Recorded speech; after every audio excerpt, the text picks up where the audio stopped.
안녕하세요. 오늘의 시장 체크입니다. 뉴스 기준은 2026년 7월 4일 토요일 밤 10시 30분 한국 시간입니다. 오늘의 핵심 문장은 이렇습니다. AI 랠리는 끝났다기보다 더 까다로운 단계로 들어왔습니다. 이제 시장은 누가 AI 비용을 실제 매출과 현금 흐름으로 회수하는지, 그리고 누가 아직 비용을 떠안고 있는지를 나누기 시작했습니다. 첫 번째는 AI 인프라 로테이션입니다. 마커트워치가 전한 업주볼트 분석은 AI 인프라 주식의 기존 빅테크 하이퍼스케일러를 앞서는 이례적인 변화가 나타났다고 봤습니다.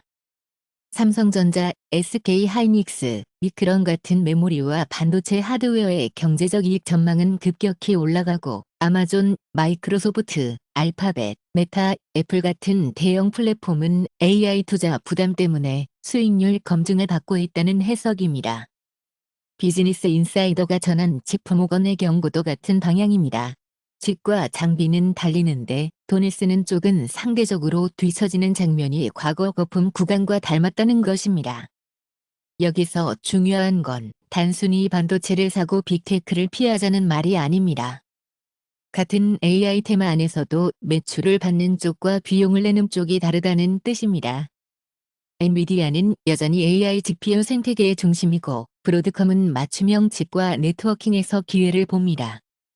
반면 클라우드와 소비자 플랫폼은 엄청난 설비 투자를 실제 서비스 매출로 바꿔야 합니다. 투자자는 성장률보다 투자 대비 회수 기간을 더 차갑게 봐야 합니다. 두 번째는 메모리 병목입니다. AP와 톰스 하드웨어는 삼성전자와 SK하이닉스가 한국 남서부에 800조 원 규모의 반도체 허브를 추진한다고 전했습니다. HBM과 고성능 메모리는 AI 서버의 핵심 병목이기 때문에 이 계획은 한국 메모리 산업에는 장기 옵션입니다. 하지만 바로 내년 실적에 전부 반영되는 뉴스는 아닙니다. 전력, 물, 인력, 인허가, 공장 완공 시점이 모두 변수이고 공공과 민간 자금의 실제 분담도 확인해야 합니다. 이 메모리 병목은 수혜와 부담을 동시에 만듭니다. 삼성전자와 SK하이닉스에는 가격 협상력과 장기 계약 기회가 됩니다. 반대로 애플 같은 소비자 전자 기업에는 원가 압박입니다. 마커트워치는 AI 데이터 센터 수요 때문에 메모리 가격 상승이 제품 가격 인상으로 이어질 수 있다고 전했습니다. 결국 같은 메모리 가격 상승도 공급자에게는 마진 기회이고 구매자에게는 가격 전가 시험입니다. LG전자도 소비자 전자와 부품 비용이라는 관점에서 같은 압력을 받을 수 있지만 오늘은 별도 대형 촉매가 약계 봉편의 중심에 서는 제외했습니다. 세 번째는 엔비디아와 브로드컴입니다. 마커트워치는 브로드컴이 오픈 AI용 맞춤형 AI 칩을 공개했다고 보도했습니다. 이 뉴스의 의미는 엔비디아가 약해졌다는 단순한 결론이 아닙니다. 학습 중심 시장에서는 범용 GPU가 강했지만 추론이 커질수록 특정 고객과 특정 모델에 맞춘 ASIC이 더 많이 쓰일 수 있다는 뜻입니다. 엔비디아는 범용성, 소프트웨어 생태계, 공급망에서 강점이 있고 브로드컴은 대형 고객 맞춤, 설계와 네트워킹에서 강점이 있습니다. 하지만 맞춤형 칩의 장점은 동시에 리스크입니다. 고객 주문이 크면 실적 레버리지가 커지지만 고객 집중도도 커집니다. 특정 고객의 모델 전략, 데이터 센터 일정, 전력 확보, 자체 칩 성능이 바뀌면 공급사의 매출 인식도 흔들릴 수 있습니다. 그래서 지금 필요한 질문은 누가 더 유명한 칩 회사인가가 아니라 고객이 실제로 몇 년 동안 얼마만큼 쓰고 그 칩이 어느 정도 가동률을 낼 수 있느냐입니다. 네 번째는 클라우드의 비용 회수입니다.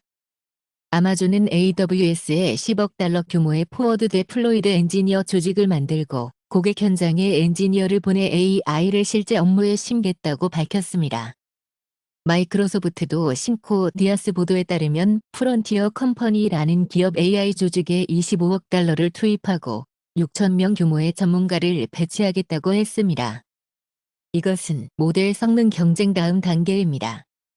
기업 고객이 AI를 도입해 실제 비용 절감이나 매출 증가를 확인해야 클라우드에 막대한 투자도 설명됩니다.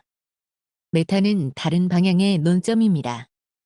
통스 하드웨어는 메타가 낚는 AI 컴퓨터 용량을 외부에 빌려주는 방안을 추진한다는 보도를 전했습니다. 회사의 공식 확정이 제한적이기 때문에 증거 강도는 중간입니다. 그래도 의미는 큽니다. 그동안 메타는 GPU와 데이터 센터의 거대한 구매자였습니다. 그런데 구매자가 판매자가 되면 AWS, 마이크로소프트 아주어, 구글 클라우드, 그리고 일부 네오 클라우드 업체와 경쟁하게 됩니다. 클라우드 투자의 핵심은 보유한 GPU 숫자가 아니라 가동률, 계약 기간, 전력과 냉각 비용, 데이터 보안 조건입니다. 다섯 번째는 전기차입니다. 더 버진은 테슬라의 2분기 인도량이 48만 대를 넘으며 전년 대비 크게 늘었다고 전했습니다. 이 숫자는 전기차 수요가 일방적으로 무너졌다는 이야기를 약하게 만듭니다. 다만 시장은 인도량 하나만 보지 않습니다. 가격 인하 없이 팔았는지, 재고가 줄었는지, 에너지 저장 장치와 자율주행 기대가 실제 매출로 연결되는지 봅니다. 비즈니스 인사이더가 정리한 미국 EV 모델 축소 흐름에서는 현대해가 아이오닉 6과 코나 일렉트릭 일부 판매를 조정하는 내용도 나옵니다. 테슬라의 반등과 현대차의 조정은 전기차 시장이 망했다는 뜻도 전부 회복됐다는 뜻도 아닙니다. 수요가 차종, 가격대, 보조금, 생산지에 따라 갈라지고 있다는 뜻입니다. 여섯 번째는 위성망입니다. 스페이스.com은 아마존 레오 위성 29기가 추가로 궤도에 올라갔다고 보도했고, 더 버진은 아마존 레오가 스타링크 경쟁을 시작할 수 있는 임계점에 가까워졌다고 봤습니다. 같은 시기 스페이스X도 스타링크 위성을 추가 발사하며 압도적인 발사 케이던스를 이어갔습니다. 스페이스X와 아마존의 경쟁은 단순 인터넷 서비스가 아닙니다. 원격지 연결, 항공, 해상 연결, 국방, 클라우드 엣지, 미래 직접 통신 옵션까지 이어집니다. 다만 위성망은 로켓을 많이 쏘는 것만으로 끝나지 않습니다.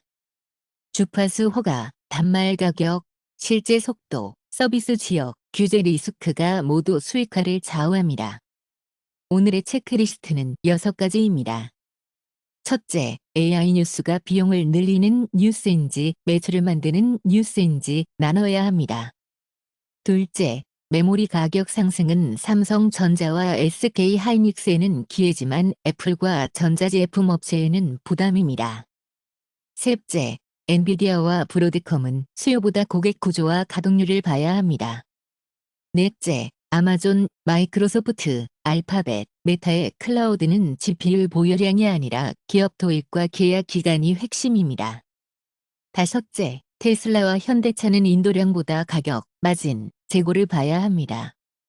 여섯째, 스페이스X와 아마존 레오는 발사 수보다 서비스 품질과 규제가 중요합니다. 결론입니다.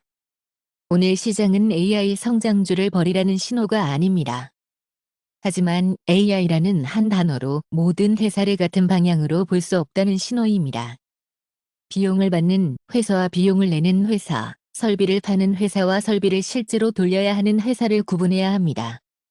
이 영상은 공개 보도 기반의 시장 해설이며 매수나 매도 추천이 아닙니다. 수익을 보장하지도 않습니다. 오늘의 질문은 하나입니다. 이 회사는 AI 비용을 현금으로 바꾸고 있습니까? 아니면 아직 청구서를 받고 있습니까?